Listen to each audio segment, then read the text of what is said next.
ମୁଁ ସମରେନ୍ଦ୍ର ସାହୁ ଆପଣଙ୍କୁ ଆଜି ଗୋମାତାଙ୍କ ବିଷୟରେ କିଛି ନୂଆ ତଥ୍ୟ ଜଣାଇବାକୁ ଚାହୁଁଛି। କେମିତି ଆମ ଭାରତୀୟ ଦେଶୀ ଗୋବଂଶ ଦ୍ୱାରା ଆମେ ପୂର୍ବରୁ ଘରକୁ ଲିପୁଥିଲେ ଆଉ ତା'ର କ'ଣ ସବୁ ପ୍ରଭାବ ରହିଥିଲା ଆପଣଙ୍କୁ ଦେଖାଇବି। ଏଇଠି ଏହା ସିମେଣ୍ଟ ପ୍ଲାଷ୍ଟର ହୋଇଥିବା ଗୋଟେ କାନ୍ଥ। ସେଇ କାନ୍ଥ ଉପରେ ମୁଁ ଏଠି ଗୋବରର ଘଷିରୁ ପାଉଡ଼ର ତିଆରି କରିକି ଅର୍ଥାତ୍ ଗୁଣ୍ଡ ତିଆରି କରିକି ସେ ଗୁଣ୍ଡରେ କିଛି ପ୍ରାକୃତିକ ଅଠା ମିଶାଇକି ମୁଁ ତାକୁ ଲିପିଥିଲି। ଆପଣ ଦେଖିପାରୁଥିବେ ଏହାକୁ ଲିପିବା ଦ୍ୱାରା କିଛି ଦିନ ହେଇଗଲାଣି ମୁଁ ଲିପିଥିଲି। ଏଇ ଯେଉଁ ସିମେଣ୍ଟରେ ପ୍ଲାଷ୍ଟର ହୋଇଛି ଏଇଠି ମୁଁ ଅନୁଭବ କରୁଛି କିଛି ଦିନ ହେଲା ଯେ ଏଇଠି ତାପମାତ୍ରା ଅଧିକ ରହୁଛି, କିନ୍ତୁ ତା'ର ଠିକ୍ ତଳକୁ ଯେଉଁଠି ଗୋବରରେ ଲିପା ହେଇଛି ଏଠି ତାପମାତ୍ରା ମୋ ହାତକୁ କମ୍ ଲାଗୁଛି। ବର୍ତ୍ତମାନ ଖରାଦିନ, ବାହାରେ ତାପମାତ୍ରା 40 ପାଖାପାଖି ରହୁଛି। ଯେତେବେଳେ କାନ୍ଥ ଉତ୍ତପ୍ତ ରହୁଛି, କିନ୍ତୁ ଏଇ ଯେଉଁ ଗୋବରରେ ଯେଉଁ ଲିପା ଯାଇଛି ଏଠି ଏ କାନ୍ଥ ଅର୍ଥାତ୍ ଏଇ ସ୍ଥାନଟା ଟିକେ ତାପମାତ୍ରା କମ୍ ରହୁଛି।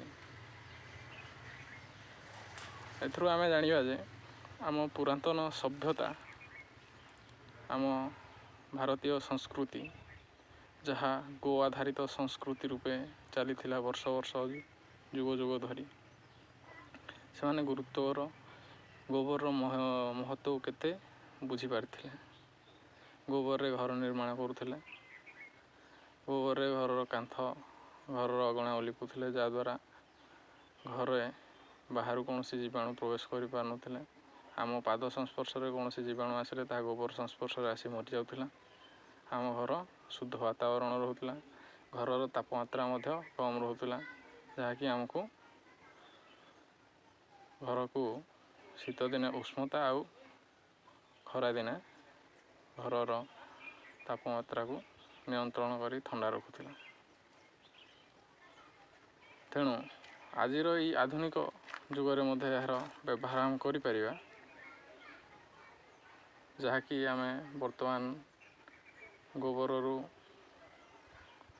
ଗୋବର ପ୍ଲାଷ୍ଟର ତିଆରି ହେଲାଣି, ଯାହା ଆପଣ ସିମେଣ୍ଟ ବଦଳରେ ବ୍ୟବହାର କରିପାରିବେ, ବୈଦିକ ପ୍ଲାଷ୍ଟର। ଆଉ ଆପଣଙ୍କ ଘରକୁ ଥଣ୍ଡା ରଖିପାରିବେ, ଯାହା ଏକ ଶୁଦ୍ଧ ବାତାବରଣ ଆପଣଙ୍କୁ ଦେବ, ଘରର ଉର୍ଜାକୁ ନିୟନ୍ତ୍ରଣ ରଖିବ, ଘରେ ଗୋଟେ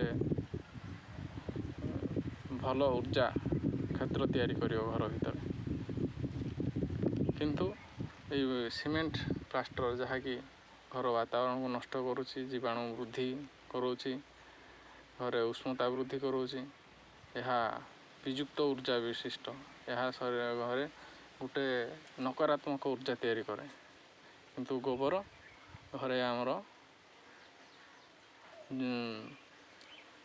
ଭଲ ଉର୍ଜା ତିଆରି କରୁଥିଲା, ଯାହା ଆମ ଶରୀର ପାଇଁ, ଶୁଦ୍ଧ ବାତାବରଣ ପାଇଁ ବହୁତ ଉପଯୋଗୀ ଥିଲା। ଆମେ ନିରୋଗ ରହୁଥିଲେ ତା ଭିତରେ ବସବାସ କରି।